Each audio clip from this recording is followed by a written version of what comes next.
Hello everyone, welcome back to Digital Dynamo Lab. Today we will explore the OSI model, a framework that explains how computers and devices communicate over a network. Let's break it down into its 7 layers. What is OSI model? The OSI model or Open System Interconnection Model was developed by the International Organization for Standardization. It's made up of 7 layers, each with a specific role working together to move data from one device to another, anywhere in the world. Think of it as a roadmap for how the internet and networks work smoothly. This OSI model have 7 layers. First 3 layers, physical layer, data link layer, network layer, called as hardware layers. Last 3 layers, application layer, presentation layer and session layer, called as software layers. In the mid, there is transport layer, called as heart of OSI, because they connect all the software layers to hardware layers. Sender send a message, they use 7 to 1 in that sequence these layers. And when receivers receive the message, they use 1 to 7 in that sequence these layers of OSI model. Now let's discuss all these layers in detail. Application layer. This is the top layer where users directly interact with applications. It produces the data that needs to be sent over the network, like web browsing, email, file transfer, or gaming. Examples include HTTP or HTTPS for websites, FTP for file transfers, and SMTP for emails.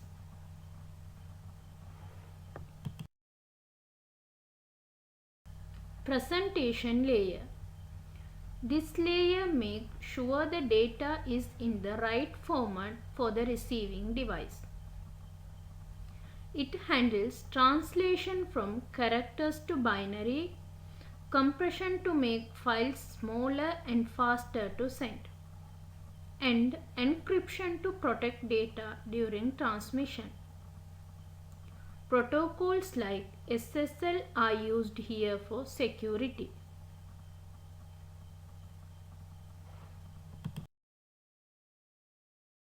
Session layer.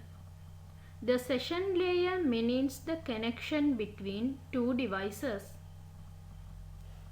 It establishes, maintains, and ends sessions, handles authentication of users, and ensures that only authorized users can access certain resources.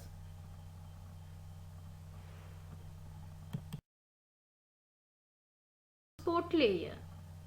This layer breaks data into segments and ensures it arrives correctly. It uses port numbers to identify application. For example, HTTP uses port 80, HTTPS uses 443, FTP uses 20. It also manages flow control and error correction so no data is lost. Now this transport layer uses two main protocols, that is TCP and UDP. Here is a quick comparison between TCP and UDP. TCP stands for Transmission Control Protocol. It establishes a connection before sending data. It's reliable, making sure data arrives without errors and in the correct order.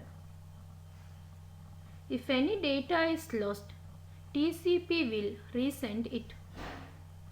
This reliability comes at the cost of speed, so it's a bit slower. That's why TCP is used for things like web browsing, email, and file transfer, where accuracy matters. UDP or User Datagram Protocol is connectionless. It sends data directly without a handshake. It's faster but less reliable, as it doesn't currently deliver or order. Lost packets are simply ignored. This makes UDP perfect for real-time application like streaming, online games, and voice calls where speed is more important than perfection.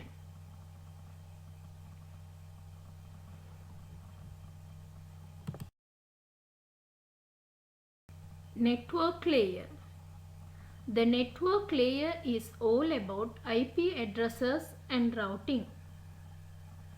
It makes sure data packets go to the right destination, even if the devices are on different networks. This is where logical addressing happens, like your device's unique IP address.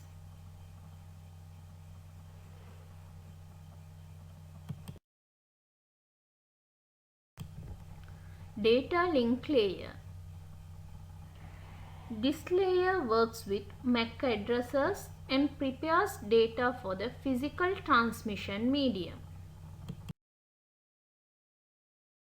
It adds headers and trailers to create frames, controls the flow of data, and handles error detection for frames sent over cables or wireless. Physical layer. This is the lowest layer, dealing with the actual transmission of binary data, zeros and ones, over cables, fiber optics, or radio waves.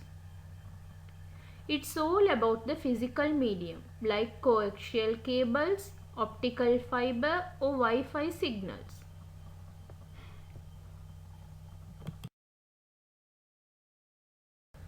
Thanks for watching. Now you know the 7 layers of the OSI model and how they work together to make network communication possible. If this was helpful, please like, comment and subscribe to Digital Dynamo Lab for more tech lessons made simple.